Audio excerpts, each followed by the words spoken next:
It was an early morning, and the streets were still shrouded in a cool mist as the city slowly began to wake up.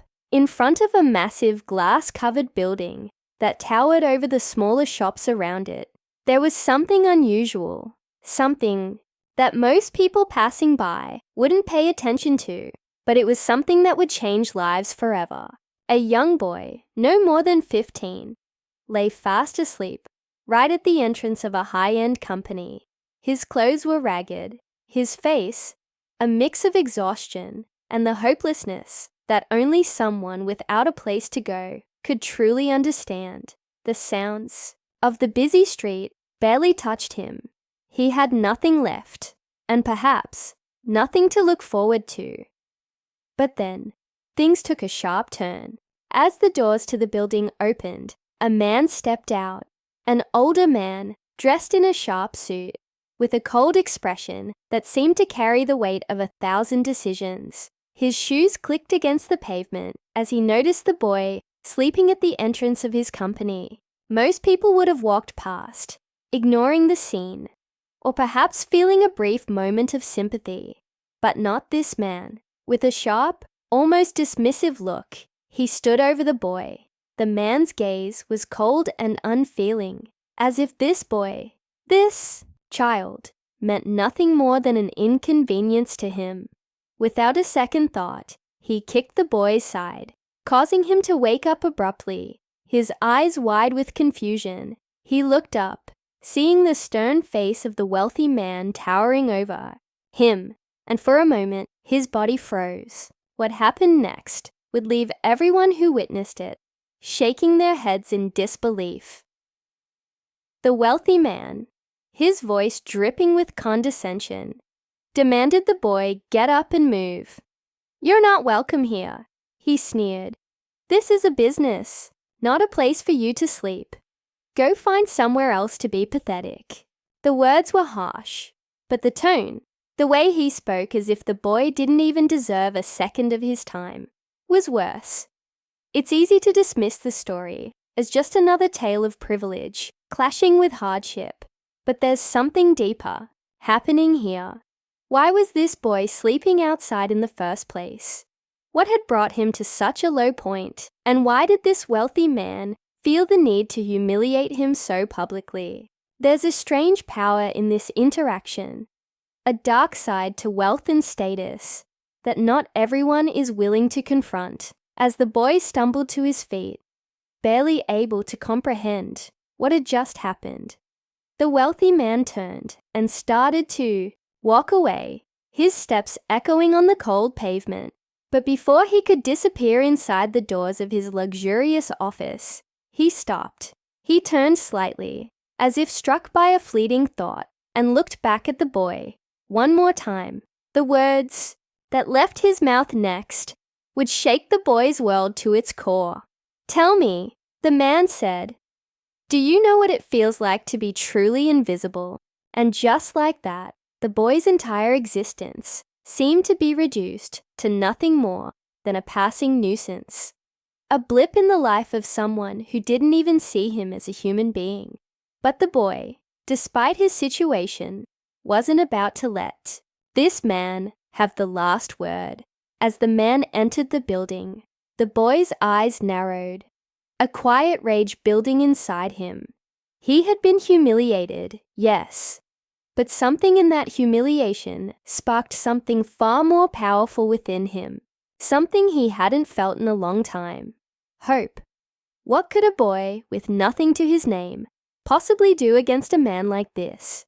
How could he fight back against someone with so much power, so much wealth? The boy knew he didn't have money or status, but he had something just as powerful, a burning desire to change his own story, to not let this man or anyone like him define his future. And in that moment, as the doors closed behind the wealthy man, the boy made a decision that would set everything in motion. But what would happen next? Would this boy's determination be enough to challenge the rich man's world? How would he fight back when the system, the very world around him, seemed built to keep him in his place And most importantly, how would their paths collide again? In the next part of the story, you'll see the unimaginable events unfold, events that no one could have predicted. Stay tuned. Days passed since that fateful encounter at the entrance of the company. The boy, whose name was Ravi, found himself trapped in a cycle he couldn't escape. The streets had become his home, a place where survival meant outlasting. Another cold night, where the hunger pains in his stomach became something he learned to ignore.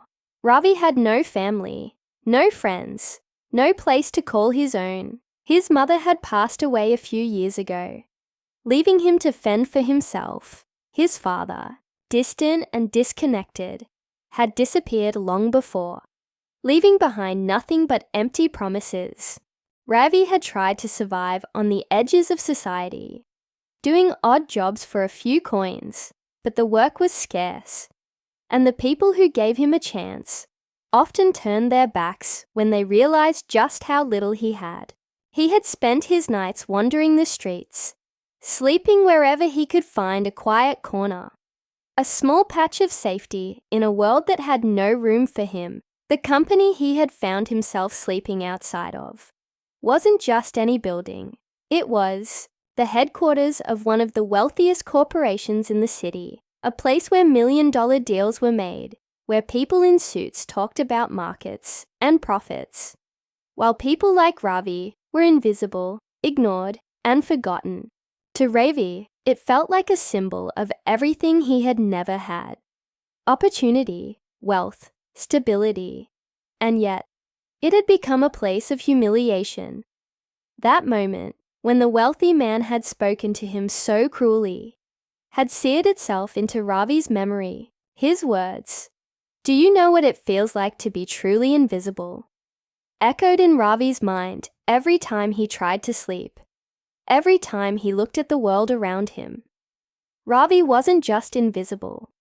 He was unwanted, and somehow he knew that if he ever wanted to escape this life, he would have to prove something, both to the world and to himself. But as the days wore on, Ravi's mind began to change. He realized that while he couldn't change his past, he had the power to shape his future. The humiliation at the company's entrance wasn't just a moment of weakness. It was a catalyst. It was the push he needed to find his purpose. Meanwhile, the wealthy man, Mr. Devraj, had returned to his usual life, hardly giving the encounter a second thought. He was a self-made millionaire, the owner of the corporation, and a man who prided himself on his success. His life was perfect by all standards. He lived in a mansion on the outskirts of the city, drove a luxury car, and spent his days making decisions that affected thousands of lives without ever thinking about the people those decisions impacted. His world was made of power, control, and wealth, and he liked it that way. But the moment with Ravi lingered in his mind longer than he would have liked to admit. He often thought about the boy, but he quickly brushed off any lingering guilt. After all, he was doing what was necessary. In his eyes, the world was divided between those who succeeded and those who failed. People like Ravi, the ones who couldn't rise above their circumstances, were simply a part of the system's natural order. They didn't matter. Yet, there was something about that encounter that continued to gnaw at him, pulling him in a direction he wasn't prepared for. He had told Ravi that he was invisible, but now as he walked through his massive office, surrounded by his assistants and employees, he began to wonder if the boy had seen something in him, a reflection of his own emptiness. The more he thought about it, the more his world began to feel like a fragile facade, built on power, but hollow at its core. What Mr. Devraj didn't know, though, was that Ravi wasn't the only one looking for change. Across the city, in a small cafe tucked between towering buildings, a young woman named Aisha was fighting her own battle. Aisha had grown up in the same neighborhood as Ravi. Though their paths had never crossed, She had worked her way through university, determined to build a life for herself without relying on anyone else. Her dream was to work in the very company where Mr. Devraj held court. She wanted to make a difference, to help people like Ravi, who were left behind in the wake of the city's rapid growth.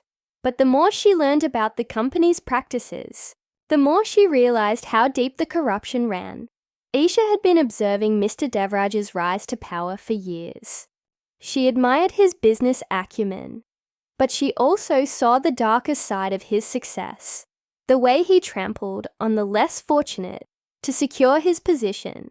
Her research into his company revealed shady dealings, exploitation, and a lack of regard for the community that had helped him rise.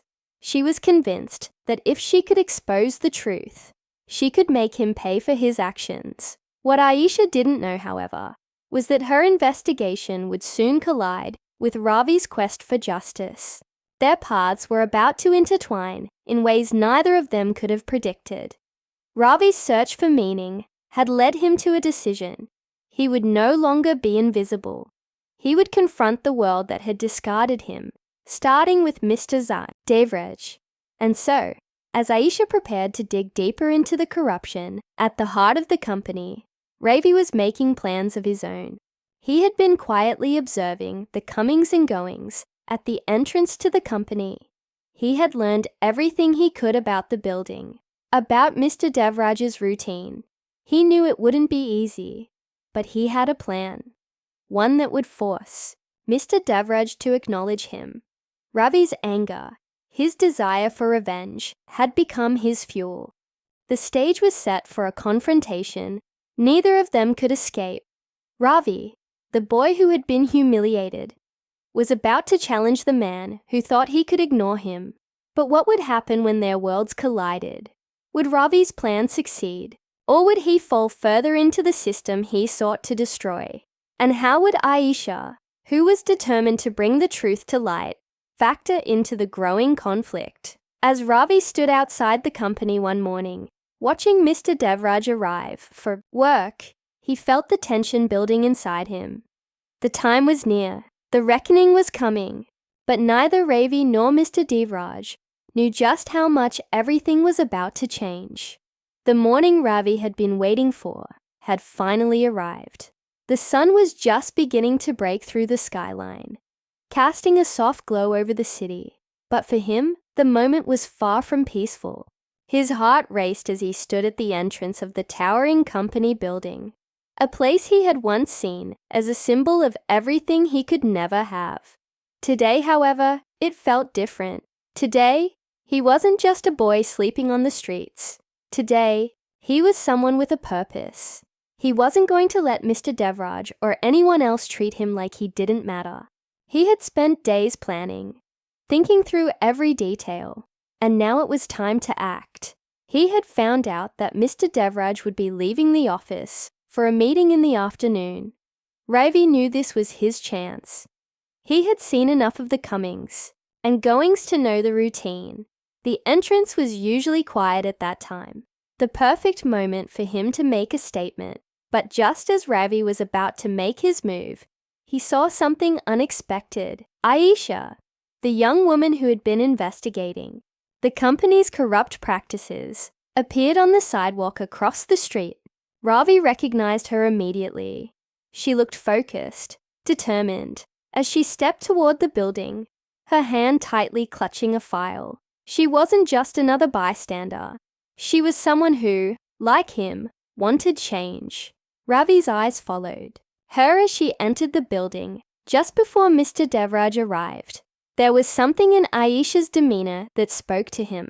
She wasn't afraid. She wasn't going to let the system swallow her, like it had swallowed so many others.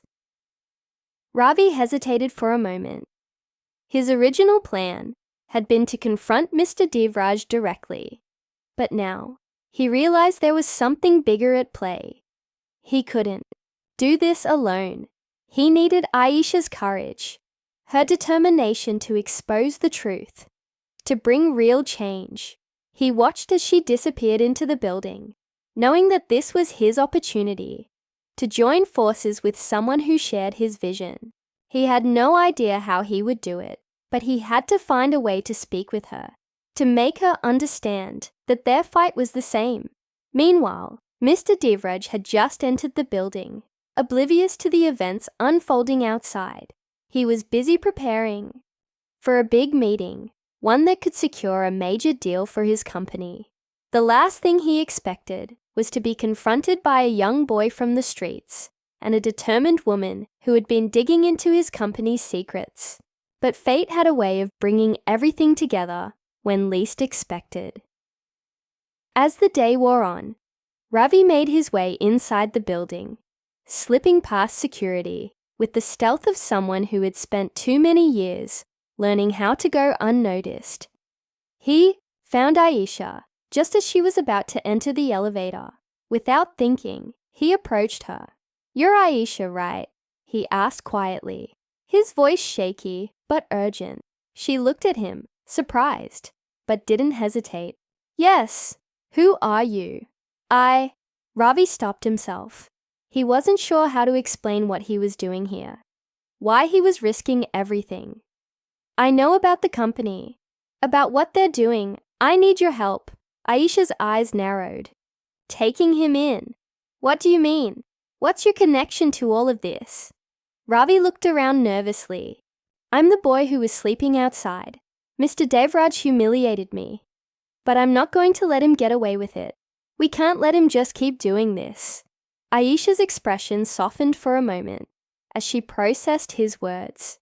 She had no idea who he was before, but now in front of her was someone who had experienced the same system she had been investigating. Their paths had crossed for a reason. Without a second thought, Aisha grabbed his arm. "Follow me. I think we can do this together." The two of them hurried down the hallway, making their way to the private offices. Aisha knew exactly where the most sensitive files were kept, and Ravi's determination gave her a new sense of urgency. As they approached Mr. Devraj's office, they could hear voices inside, a heated conversation taking place. Aisha's heart raced. This was it. They were about to do something that would shake the foundations of everything Devraj had built. Suddenly, the door swung open and Mr. Devraj stepped out, his eyes meeting Aisha's. He froze, recognizing her immediately. "What are you doing here?" His voice was cold, full of authority. Aisha stepped forward, her voice steady. "You've built your empire on lies, on manipulation, and today, it's all coming to light." For a moment, there was silence, a tense standoff between the two of them. But Ravi, his anger finally finding a voice, stepped up beside Aisha. "You humiliated me. You treated me like I was nothing, but I'm not nothing, and neither is she." He gestured toward Aisha. Mr. Devraj looked at them both, his expression faltering for the first time. His control, the power he thought he had over his empire, suddenly felt fragile. He had been living in a bubble of wealth and influence, where he had never really been held accountable. But now, here were two people who were forcing him to face the truth. His empire was built on the backs of people like Ravi, people like Aisha, people who had been ignored, silenced, and forgotten. The tension in the room was palpable, but Aisha wasn't backing down. She held up the files, the evidence she had gathered over the past few months. "This is just the beginning. Your lies are about to be exposed, and nothing will ever be the same again." Mr. Devraj's face twisted with anger, but deep down, he knew this moment was inevitable. The walls he had built around himself were crumbling. For all his wealth, for all his power, he couldn't escape the truth. The story of Ravi and Aisha didn't end with this confrontation. It was only the beginning of a bigger fight, one that would challenge not only the wealthy man's empire, but the entire system that allowed such corruption to thrive.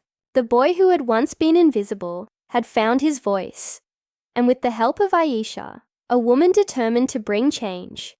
They had exposed the darkness lurking behind the glossy facade of wealth and success. As they walked out of the building, Ravi felt a sense of peace he had never known before. He wasn't just a boy from the streets anymore. He was someone who had fought back, who had stood up for himself and others like him. And as for Mr. Devraj, he would have to face the consequences of his actions. The world, it seemed, was finally starting to pay attention. And for the first time in a long while, Ravi could see a future for himself, one where he was no longer invisible.